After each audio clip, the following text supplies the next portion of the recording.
धन्यवाद। Very good. खेल मंत्री मनसुख मांडविया जी। स्पीकर साहब, भारतीय wrestler Vinesh Phogat Paris Olympic की स्पर्धा से बाहर होने पर मैं एक वक्तव्य देना चाहता हूँ।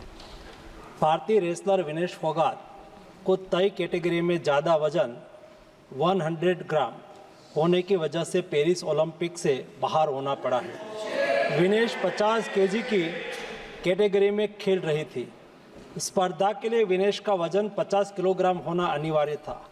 यूडब्ल्यूडब्ल्यू के नियमों और विनियमों के अनुसार सभी प्रतियोगिताओं के लिए संबंधित श्रेणी के लिए प्रत्येक सुबह वजन माप का आयोजन किया जाता है।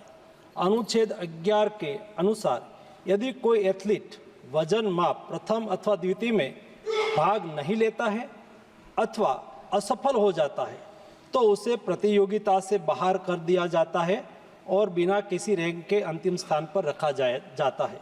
7 अगस्त 2024 को 50 किलोग्राम महिला कुश्ती के लिए वजन का निर्धारण 7:15 और 7:30 पेरिस समय के अनुसार रेपोचेज और फाइनल में भाग लेने वाले पहलवानों के लिए किया गया था।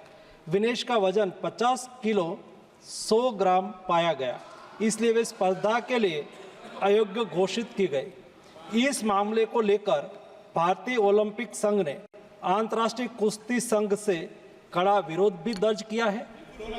नेशनल भारतीय ओलंपिक संघ की अध्यक्षा पीटी उषा भी अभी पेरिस में है। प्रधानमंत्री जी ने स्वयं उसके साथ बातचीत करके उचित कार्यवाही करने के लिए, उचित एक्शन लेने के लिए भी उसको कहा गया है।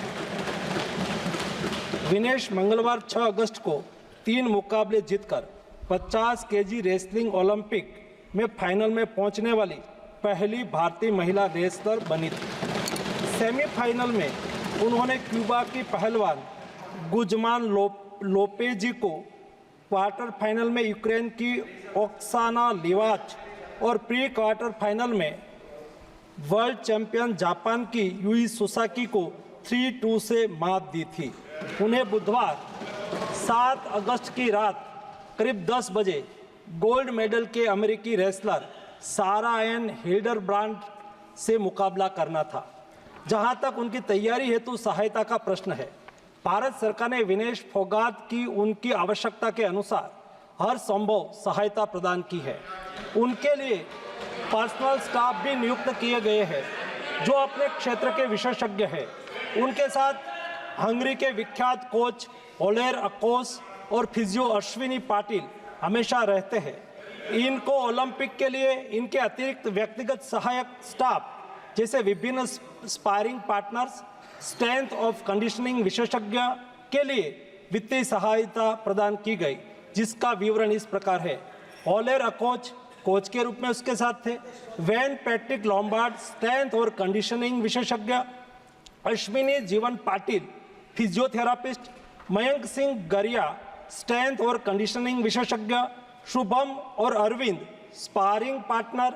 इनको पेरिस ओलंपिक चक्र के लिए कुल 70,45,775 की वित्तीय सहायता दी गई है, जिसका विवरण इस प्रकार है। स्पेन के ग्रेट पिक्स में भाग लेने के लिए वित्तीय सहायता, साथ ही 3 जुलाई से 13 जुलाई 2024 10 दिन तक मैड्रिड स्पेन के अंतर्राष्ट्रीय प्रशिक्षण शिविर के लिए अतिरिक्त वित्तीय सहायता। इसके अलावा फ्रांस के बुलोन-sur-mer में पूर्व ओलंपिक प्रशिक्षण शिविर के लिए अतिरिक्त सहायता की है। 2024 अंतर्राष्ट्रीय कुश्ती संघ सेकंड रैंकिंग सीरीज में 6 जून से 9 जून 2024 4 दिन तक बुडापेस्ट हंगरी में भाग लेने के लिए और 10 जून से 21 जून 2024 तक टाटा ओलंपिक सेंटर हंगरी में अंतर्राष्ट्रीय प्रशिक्षण शिविर के लिए अतिरिक्त सहायक स्टाफ के लिए वित्तीय सहायता की है। स्ट्रेंथ और air conditioning coach Mister Wayne Patrick Lombard के लिए टाटा ओलंपिक सेंटर हंगरी में 10 जून से 21 जून 2024 11 दिन तक अंतर्राष्ट्रीय प्रशिक्षण शिविर में भाग लेने के लिए भी वित्तीय सहायता की है। 13 जुलाई 2023 से 16 जुलाई 2023 4 दिन तक बुडापेस्ट हंगरी में 4th रैंकिंग सीरीज में भाग लेना और 10 से 16 जुलाई 2023 16 दिन तक बुडापेस्ट हंगरी में प्रशिक्षण शिविर हेतु इसको वित्तीय सहायता की है। वेलमेकेन बुल्गारिया में 10/11/2022 से 3/12/2022 तक प्रशिक्षण के लिए वित्तीय सहायता दी है। उनके रिहाई प्रक्रिया के लिए आवश्यक उपकरण खरीदने के लिए भी वित्तीय सहायता की गई है।